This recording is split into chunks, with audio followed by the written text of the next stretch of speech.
Las Vegas. Hello from Radio Row, and welcome to Dual Threat. I'm Nora Princiotti. And I'm Steven Ruiz. We're here. We're on Radio Row. This is our first show of this week, not from inside a Dorito-shaped hotel. So it feels good. Does it feel good? I think it feels good. Yeah. I feel like I'm missing the Dorito ambiance, the Dorito aura. I don't know that I'm missing the Dorito aura. Oh, okay. Radio Row is kind of back. It's a busy atmosphere. There were a couple kind of quiet years, like post-COVID, it still sort of like came back in a trickle, I felt like, the last couple of years. This year is really back. Like the Super Bowl is just sort of, it's all around us. We got Carrot Top walking around. Carrot Top didn't have that last year. Carrot Top is here. Carrot Top, I believe, is on some Ringer airwaves today. That's a big get because he's a big deal out here. It's the get, I would say. Carrot Top for MVP? I don't like the odds, honestly. You have spent some time today, Steven, figuring out that there are odds on quite a few players to potentially win Super Bowl MVP, which is what we're gonna spend today's pod mostly talking about. There's some Harrison Butker odds. We both cover the NFL for a living. Have True. you ever heard of Robert Beal Jr.? Absolutely not. He is plus seven. I don't even know. There's so many zeros. I don't even know the number, but he's got odds to win the Super Bowl. Have you heard of this fine gentleman? I have not. Do we know what he does? He's a defensive end. We did some research. He has one career sack. If he gets number 2, number 3, I think he can win MVP. I mean, that would be an absolute coup for someone. But we're going to go through. We're going to draft MVP candidates today. And we're sort of going by the odds. Not really. But we're each going to come up with a team of 5 of the players, either for the Chiefs or the 49ers, who we think are most likely to win Super Bowl MVP on Sunday. Since we are in Las Vegas and since we have to pick who's going to go first here, it was suggested to us by our fabulous producers that we draw cards. We have some cards in front of us, some fabulous Las Vegas cards, which I shuffled, and I shuffled them incredibly badly because this is a fresh deck. Excuses. We were going to draw and see who comes up with the high card. So, Steven, do you trust me to like splay out these cards? I trust you. Okay. I'll let you pick first. Oh, this is pressure. A 4. 4. Not a good pick. Okay. 6. Wow. Okay, so I get to go first. I get to go first. Yeah. I wonder where you're going with this one. Go straight for Brock Purdy. So I'm going to take Patrick Mahomes. Oh. Ever heard of him? I have not. The quarterback for the Kansas City Chiefs. Well, he's a nice young gentleman. Sort of a Kermit the Frog affect with the voice. Talented football player at a critical position. Explain him in Robert Beal Jr. terms. He is at least 4 Robert Beal Jr.'s. You got a good pick on your hand. In value for Kansas City. Yeah. Look, I think the Chiefs are going to win this game. And if they do, there is a very strong likelihood that Patrick Mahomes ends up with that MVP hardware at the end of this. Yeah, I think someone would have to have like a historic game for that not to happen. Like I'm thinking back to the Tom Brady Super Bowls and like the James White against the Falcons. He should have won MVP, but by default, Tom Brady gets it. So I think that's a safe pick. Unless there is something like there's the Julian Edelman example, right, where there's like some pivotal play that is so memorable where it swings. And I'm not going to say that that's impossible with this Chiefs team. I mean, for instance, and we'll get there, but like if they end up winning and the running game really powers them, maybe it goes in a different direction there. I think the passing game, the players who could end up with an MVP win because of their contributions to the passing game, that gets really tough. Right. Because if Travis Kelce has 160 yards and 2 touchdowns, well, Patrick Mahomes probably had a pretty good day throwing the football. And that's where it gets complicated. So Blaine Gabbert has plus 4,900 odds if you're interested. So not necessarily. Just want to put that on your radar. I don't want to live in a universe where we're talking about Blaine Gabbert's We're living potential in one where contribution there's to the Super Bowl. 15-foot version of Brock Purdy hanging up. I know he's cheering. I feel like Blaine Gabbert's it's not too big of a reach from there. Are you saying that Blaine Gabbert is going to play quarterback for the 49ers? No.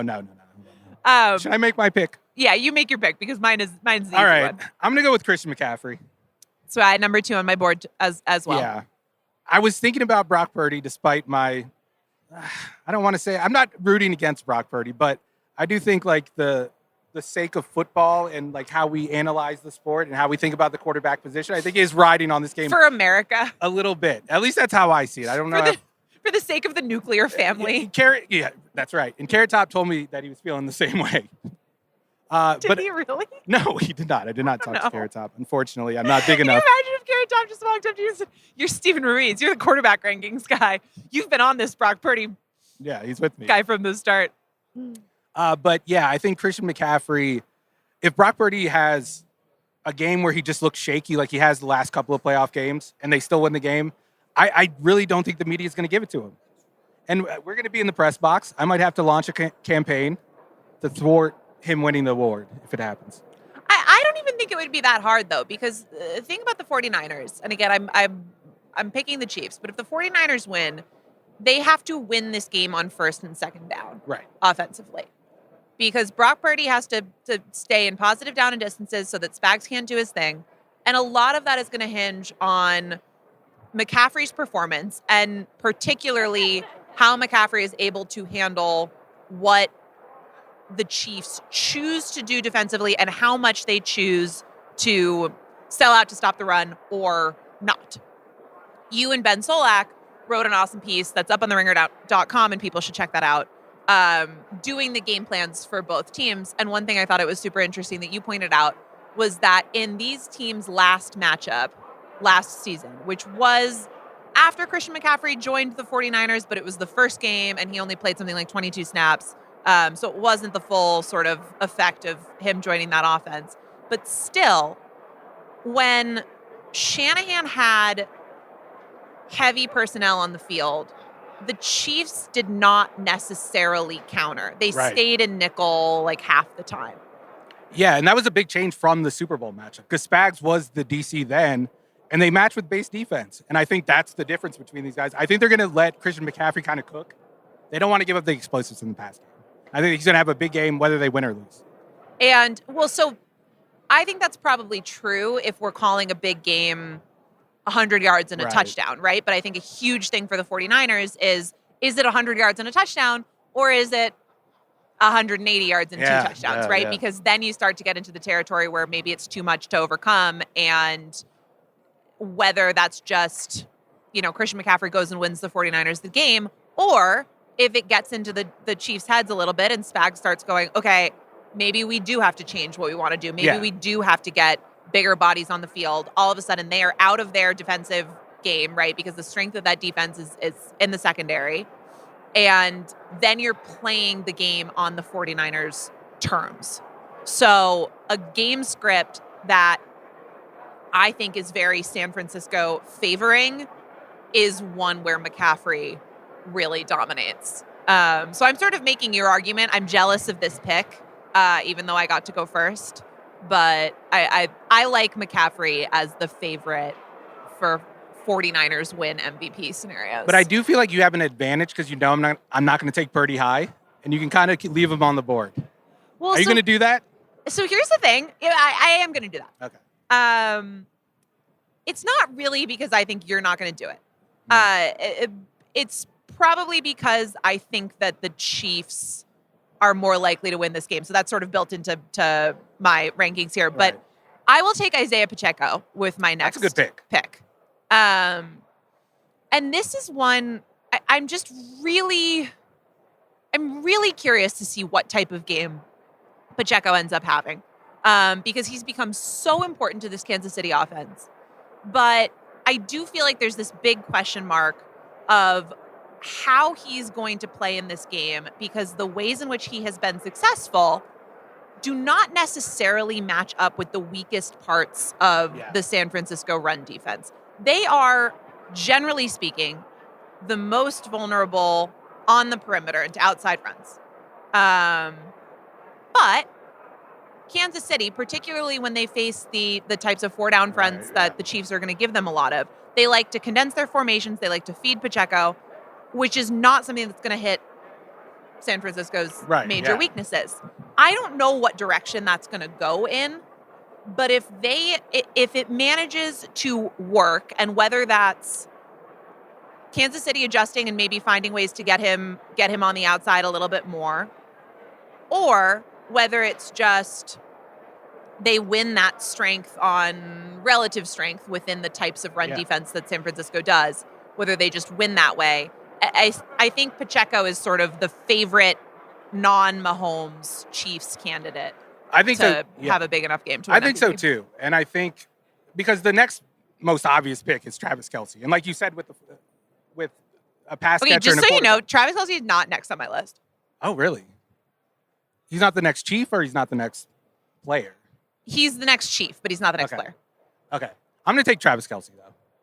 I'm just going to disregard everything I just said, because I can see Patrick Mahomes throwing an interception, taking a couple sacks, and I could see a situation where we have seen in the Patriots games, like you said, Julian Edelman catches 11 balls, a key play, a big touchdown. I could see Kelce getting it, and I think the Taylor Swift thing matters. Oh, same. It definitely matters. He's a big storyline coming into this, and if he has a big game, I think it's going to... She's a nice lady. People like her. I mean, she just, seriously, she just won a Grammy, and the entire vibe of that evening was a decision was made to just celebrate the year that she's had and everything that she's touching sort of turning to gold. I think there's no reason why MVP voting wouldn't have a similar dynamic. I'm less bullish on Kelce to win MVP just because I think a Kelce scenario is a Mahomes scenario. Yeah, right. Can we back up for a second, though? I'm curious what you think about how Kansas City's going to use Pacheco, just in terms of how they want to test that 49ers run defense. Yeah, I think he's going to be a battering ram. Just send him at a pass rusher, whichever one you want to slow down. I think it's going to be Nick Bosa for the most part, but I think Chase Young's going to get attacked too. I think that's the best way to keep them off of Patrick Mahomes. Yeah, that would be my first option. But I do think if you get Nick Bosa's mind racing, if he starts thinking about the run, he's not pinning his ears back, he's not firing off the ball, I think that makes a difference later in the fourth quarter. So maybe that's a good transition into my next pick, because I think Nick Bosa's got a chance.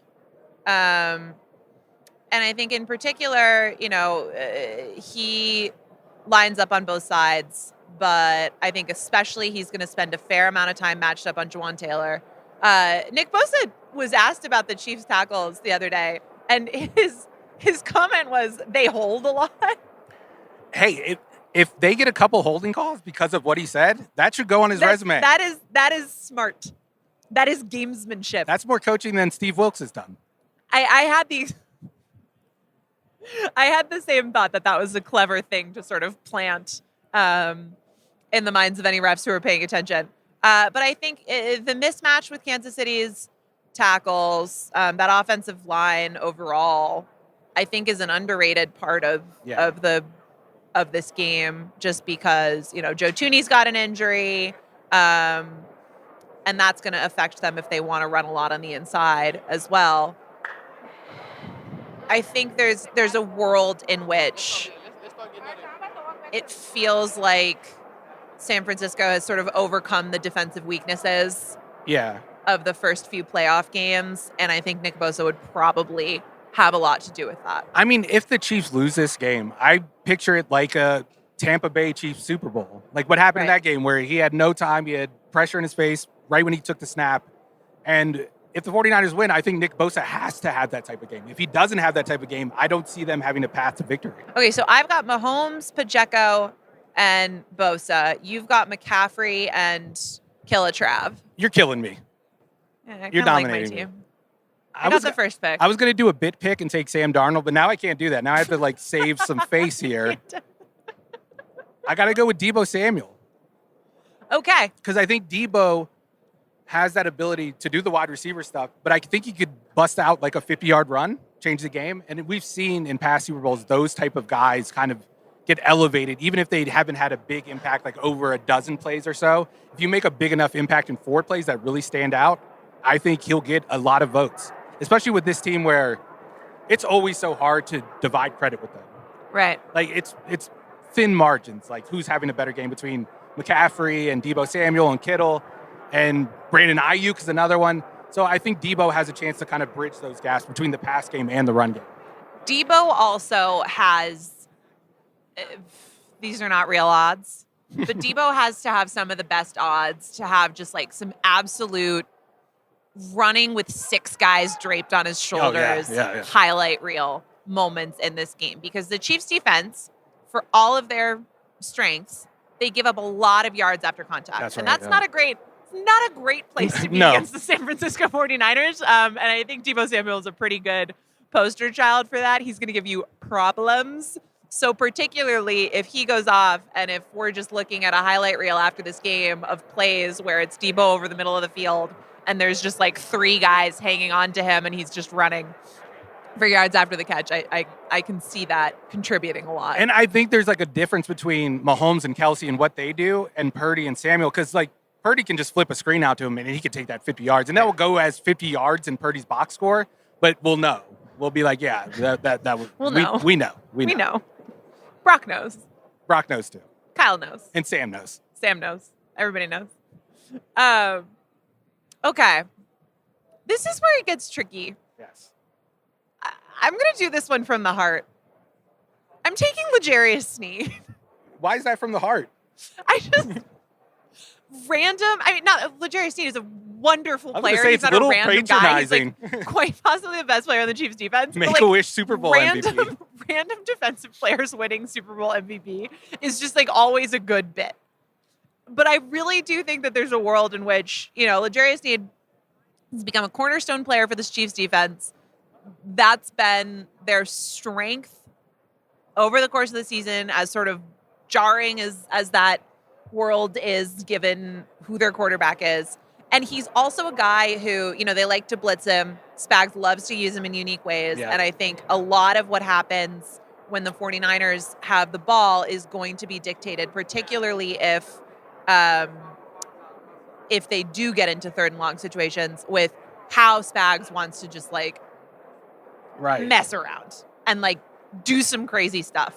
And he'll blitz anyone basically, but Sneed is the type of guy who could end up with a pick and 2 sacks. Right, yeah. And just have that type of weird defensive performance where maybe a fumble.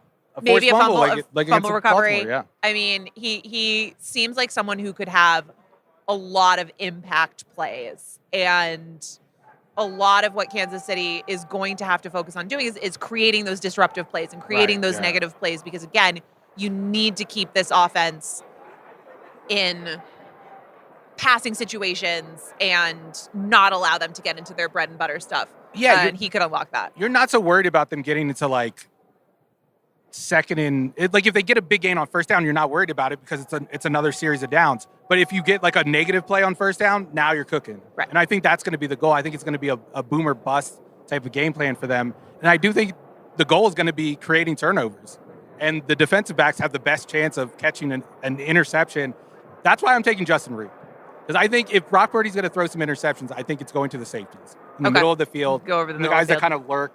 And the guys who are involved in those coverage disguises. And I think Reed is the one that kind of moves all over the place and can match up with tight ends and stuff. And he ends up in those zones that Purdy likes to attack. Who's got better odds between Reed and Sneed? That's a good question. It's Reed. Or no, it's Sneed by a significant margin. Okay. All right. I've got terrible odds across the board. I have no idea what the odds are. I'm going to have to take Brock. Please don't take him next. I'm going to have to take him. Sorry, Carrot Top. Well, I think it's your pick, right? Oh, no, I took Reed. Oh, you took Justin Reed, Bella. All right. Then, so here's who it's down to for me. It's Brandon Ayuk or it's Rashee Rice. You're going to make me do it. Yeah, I am going to. Yeah, Brock is, I'm just not doing it for the bit. Brock is considerably higher up my list than either of those 2 players, but I'm just not doing it because I think you have to. I'm gonna take Ayuk. I have absolutely no idea where we are. I think I was about to be forced to take Brock Purdy. Okay. Yes. Here's the upside. I won't have to work on Sunday night. I will be done with NFL coverage. You guys will have to find a new podcast host. Maybe producer Chris can fill in. Maybe Ben Solak can fill in. Maybe Sheil can fill in. No, we're not. Maybe Brock Purdy can fill in. Who knows? He's a natural at everything. But no, I do think if the 49ers win, there's a very good chance that Brock Purdy wins MVP. And I think he'll deserve it probably, like based on the stats and based on the fact that he probably hasn't thrown in a pick or taken a bad sack or fumbled the ball. So if he avoids turnovers, I can live with Brock Purdy winning MVP. Well, also, like, he really has found something with the escapability and the second reaction stuff that is what the 49ers were looking for when they moved on from Garoppolo. Obviously, it didn't happen exactly the way that they thought it would. But I think because so much of what we're talking about with this matchup has to do with sort of withstanding Spags, if he gets through this game and the 49ers win and he doesn't have a lot of those big negative plays, he's probably done something very positive in terms of avoiding the pressure, extending some of the plays. It's what we've seen when he's been at his best in this postseason. And, I think if that happens, I think he'll deserve it. Like, he's here for a reason. It's less likely, I think, than someone like Christian McCaffrey really shouldering the heavy burden for them. Didn't mention with that, by the way, Kansas City not having Charles Omenihu. Yeah, that's a big deal. Is going to be a big deal. Yeah, and another reason why I think McCaffrey could really go off. Yeah, because he's in charge of kind of sealing the edge. And when McCaffrey gets to the edge, like, it's a 50-yard touchdown every time. Cornerbacks have to tackle him. That's not happening. I feel good about my team now, though, that I got Purdy. That's good value. Purdy, I mean, I got him with the last pick. He's Mr. Irrelevant in this draft, too. It's beautiful. It's poetic. It is. I shouldn't have let you do that, but it was just too funny not to. I had Purdy 5th on my big board, and we were down at the tail end, obviously, by the time we finished up. But I just couldn't do it. So I appreciate it. You're welcome. Thank you for that platform.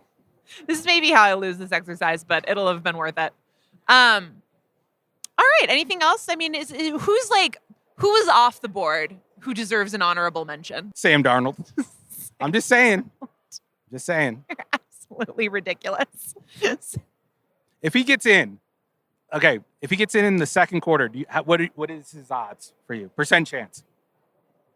If Sam Darnold enters the game in the second half and second quarter, he needs a little time to cook. He needs Sam Darnold needs time to warm up. Okay. And he leads the 49ers to victory. Yeah, I think Sam Darnold will win MVP. Okay, there you have it. Can you cut out the context from that? I saw there's a Sam Darnold will win MVP. TikTok I saw the other day from a Swiftie account that was like Super Bowl predictions. Mm-hmm. And, they're going through all the things that would happen in the Super Bowl. And then it was like, oh no, Patrick Mahomes is hurt. He's down on the field. He's getting carted off the field. He can't go back into the game. He's done. What? What's happening now? Is that Taylor Swift running onto the field and playing quarterback for the Kansas City Chiefs? Touchdown! Chiefs win! Taylor wins the Super Bowl! And that is what you are doing with Sam Darnold. I disagree. I think it is equally likely you were comparing. Happen. Sam Darnold was the 3rd overall pick. Taylor Swift, emergency quarterback. I think she could put up 15 points in the Shanahan offense. I think she could too. She's tall. All she has to do is hand off the ball. She can do it. Throw a screen pass. She can absolutely do it. I mean, she's really good with choreography. Good point. Jimmy wasn't, and he was good. She's got some legs because there's a famous meme where there's just like a very ridiculous photo of her running down the stage at the Eras Tour, and somebody posted it and she commented on it. Still Swift AF boy. And boy with the I. I'd love to know her 40 time. That's all I'm saying. How tall is she? She's like 5'11". I wish the Panthers had a quarterback that tall. All right. Those are our MVP predictions. We'll have to check back in and see how everybody did. there's been some little news nuggets that it felt like we should address on the pod. Starting with one that I have to say, I am perhaps more excited to hear your take on, Steven, than like anything that we've talked about ever.